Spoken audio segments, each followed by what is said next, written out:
मैं बेड पर एक कोने में सिमट कर बैठी हुई थी और खुद को कंबल में ढक के रखी थी। मुझे इस समय इतना डर लग रहा था कि कहीं मैं मर ना जाऊं, क्योंकि आज मैं पहले ऐसा किसी भी लड़की के साथ शादी की पहली रात ऐसा नहीं हुआ होगा जो मेरे साथ हो रहा था। मुझे नहीं पता था कि मेरे पति के नाम पर मुझे एक बेदर्द इंसान मिल जाएगा। मैं एक अनाथ लड़की थी, मेरे आगे पीछे कोई नहीं था। इसीलिए मैं अपने पति से पूछ भी नहीं सकती थी कि क्यों मेरे साथ इतनी गंदी हरकत क्यों कर रहा है। मैं आश्रम में थी, तब मैंने अपनी ज़िंदगी बहुत तन्हा गुजारी थी। मेरे साथ बहुत सी लड़कियां थी जिनके साथ खेल लेती, हंसी मजाक कर लेती, लेकिन माँ बाप की कमी हमेशा मुझे रहती थी। माँ बाप की कमी कोई भी इस दुनिया में नहीं ले सकता। जब मेरे लिए एक रिश्ता आया शादी के लिए, तब अनाथ आश्रम के इंचार्ज ने मुझे बताया था और उन्होंने मुझे बताया था कि लड़का तुम्हारी फ़ोटो देखकर ही तुमको पसंद करके गया है। कल तुम्हारी शादी है और उसने सारा सामान, लहंगा सब कुछ देकर गया है। शादी मंदिर में होगी, तुम तैयार रहना। फिर अगले ही दिन मेरी उस लड़के नील से शादी हो गई और मैं शादी के दिन बहुत रोई थी, अपने सहेलियों से बिछड़ने के गम में। फिर मैं अपने ससुराल आ गई थी। मेरे ससुराल में नील के अलावा और कोई भी नहीं था। घर काफ़ी बड़ा था, लेकिन उस घर में नील के अलावा और कुछ कोई भी नहीं था। मैं अपने पति का इंतज़ार कर रही थी। उस वक्त मुझे नहीं पता था मेरे पति मुझे ऐसा मिला है। मैंने शादी के वक्त ही देखा था और इससे पहले पहचान भी नहीं थी। जब नील अंदर आए तब मैं थोड़ी घबरा गई और मुझे लगा नील मेरे करीब आएंगे, लेकिन मुझे नहीं पता था कि आते ही सामने पर रखे सोफ़े पर बैठ जाएंगे और मुझे वहीं से बात करेंगे। नील मुझसे कहे कि अपना दुपट्टा उतारो। मैं थोड़ा घबरा गई, मुझे अजीब लगने लगा। भला यह क्या बात हुई कि कोई शादी की पहली रात अपनी पत्नी को डायरेक्ट दुपट्टा उतारने को बोलता है क्या? वह भी खुद दूर बैठकर। पति को चाहिए था कि वह अपने पत्नी के करीब आए, उसको अपने विश्वास में ले, उसके हाथों पर हाथ रखे, फिर उससे बात करें। भला यह क्या बात हुई, दुपट्टा उतारो? मैं इस बात से बहुत नाराज़ हो गई थी। मैं अपना दुपट्टा नहीं उतार रही थी। तब नील की आंखें एकदम लाल हो गई। वह गुस्से से एकदम लाल पीला हो गया और गुस्से में खड़े होकर उसने मुझसे कहा कि तुमने सुना नहीं तुमको मैं क्या कहा? अपना दुपट्टा उतारो। फिर मैं डरती डरती, मेरे हाथ पूरे तरीके से कांप रहे थे, मैंने भारी भरकम दुपट्टे को अपने बदन से अलग किया। फिर उसके बाद दिल मुझे इस तरीके से देख रहा था जैसे उसने कभी देखा ही ना हो। वह अपनी टकटकी नज़रों से इस तरीके से देख रहा था जैसे उसने कभी कोई लड़की देखी ही ना हो। वह अपनी टकटकी नज़रों से ऐसे देख रहा था जैसे अभी मेरे साथ क्या कर देगा। मैं शर्म के मारे पूरे तरीके से घबरा गई थी।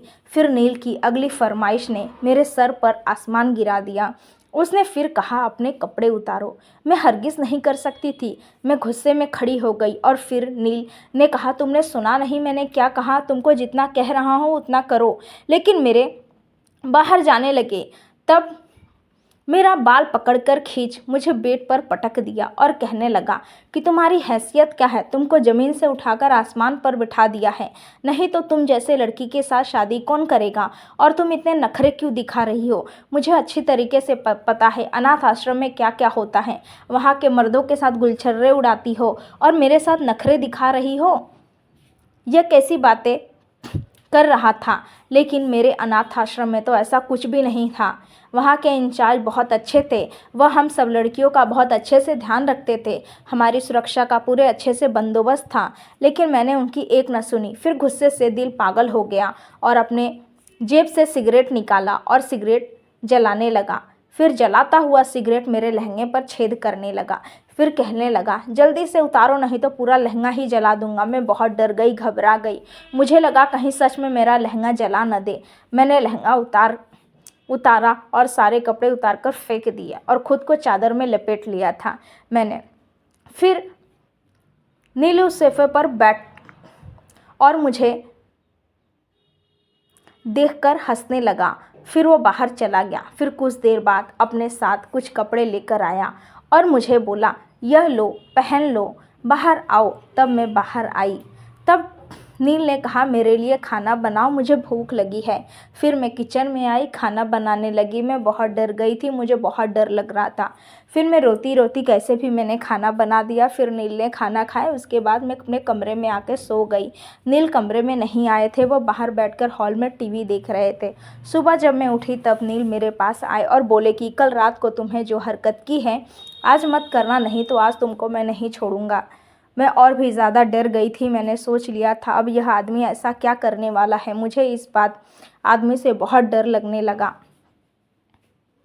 मैं भाग जाना चाहती थी। जब मैंने देखा कि नील कहीं बाहर गया है तब मैं घर से भागने के लिए अपना सामान पैक की और दरवाज़ा खोलकर बाहर आई। बाहर आकर मुझे ऐसा झटका लगा, मैं कुछ सोचने समझने के काबिल ही नहीं रह गई। गेट बाहर से बंद था और मैं बाहर कहीं भी जा नहीं सकती थी। फिर मैं वापस अपने कमरे में आकर बैठ गई। फिर शाम तक नील वापस आया और मुझसे कहा कि आज तैयार रहना। फिर से नील ने वही कहा। मैंने अपने कपड़े उतार दिए और फिर वहीं पर सोफे पर बैठकर मुझे देखते रहा। फिर चला जाता, मुझे तड़पा कर चला जाता और कुछ नहीं करता। अब तो हर रोज़ की बात यही हो गई थी। मेरे लिए यही फरमाइश करता और रोज़ बाहर चला जाता। देखते देखते हमारी शादी को 2 महीने हो गए। ये 2 महीनों में नील ने मुझे हाथ तक नहीं लगाया था, लेकिन मैं नील से बहुत ज़्यादा डरने लगी थी। मुझे पता चला कि नील का एक्सीडेंट हो गया है। मैं दौड़ते दौड़ते हॉस्पिटल गई थी और मुझे रोता हुआ देखकर फिर उसने कहा, मुझे ज़्यादा चोट नहीं आई है। मैंने नील को गले लगा लिया। तब नील की आंखों में आंसू मैंने पहली बार देखे थे अपने लिए। फिर अस्पताल से जल्दी ही डिस्चार्ज भी मिल गया। हम अगले ही दिन घर आए। घर पर आने के बाद नील का व्यवहार मेरे प्रति बदल गया था। वह अब मेरे हर काम में हाथ बटाने लगे थे, लेकिन रात को मेरे करीब नहीं आते थे। मैं अपने कमरे में अकेले ही सोती थी। फिर मैंने सोच लिया आज मैं पूछ कर ही रहूँगी कि आप मेरे से दूर क्यों रहते हैं। मैं नील के पास जाने लगी, दूसरे कमरे में। जैसे ही उनके कमरे में पहुँची मेरे पैरों तले ज़मीन खिसक गई। नील के हाथों में एक फ़ोटो था। फ़ोटो लेकर बात कर रहे थे। वह भगवान की फ़ोटो थी। फिर मैंने सोचा नहीं, पूजा पाठ भी करते हैं। मुझे तो पता ही नहीं था, क्योंकि इतना कठोर इंसान पूजा पाठ भी कर सकता है। यह बात थोड़ी मुझे हैरान कर रही थी।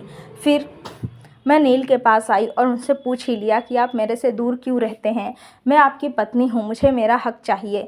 तब वो बोलने लगे। मैंने नील को अपने गले लगाकर पूरी तरीके से जकड़ लिया था। फिर नील ने मेरा हाथ छुड़ाते हुए मुझे दूर किया। फिर उसने कहा कि मैं औरत जात पर विश्वास नहीं करता। तुम औरत जात धोखेबाज होती हो। तुम जानती हो मेरी माँ बचपन में ही मुझे छोड़कर दूसरे आदमी के साथ भाग गई थी, क्योंकि मेरे पापा गरीब थे। मेरी माँ को ऐशो आराम चाहिए था, इसीलिए वो अपने दोनों बच्चों को छोड़कर भाग गई। और उसके बाद जैसे जैसे हम बड़े हुए, कॉलेज जाने लगे, उसके बाद मेरी बहन जो थी उसके भी लक्षण ख़राब ही निकले गए। मुझे झटका तब लगा जब एक दिन मैं कॉलेज से घर पर आया और उस वक्त मेरी बहन कमरे में किसी दूसरे लड़के के साथ थी। मैं बहुत गुस्सा हो गया, लाल पीला हो गया। मैंने अपनी बहन को खूब मारा और उसको घर से निकाल दिया था। फिर तब से मुझे औरत जात पर भरोसा करने में बहुत तकलीफ़ होता है। मैं समझ चुका था कि औरत जात हमेशा बेवफाई करती है, धोखेबाज होती है। लेकिन मैं शादी भी नहीं करना चाहता था। लेकिन मेरी उम्र बढ़ती ही जा रही थी और आसपास के लोग मुझे बोलने लगे थे कि जिस लड़के की माँ और बहन भाग गई हो उस लड़के की शादी भला कैसे होगी। कौन बाप अपनी बेटी का रिश्ता तुझे देगा। तब मैंने सोचा कि मुझे एक अनाथ आश्रम से ही लड़की मिल सकती है, इसीलिए मैं अनाथ आश्रम से तुम्हें पसंद किया और तुमसे शादी कर ली। फिर नील ने कहा कि मैं तुमसे बहुत मोहब्बत करता था, क्योंकि जब मैं तुमको देखा था मुझे मेरी माँ और बहन की करतूत याद दिला देती।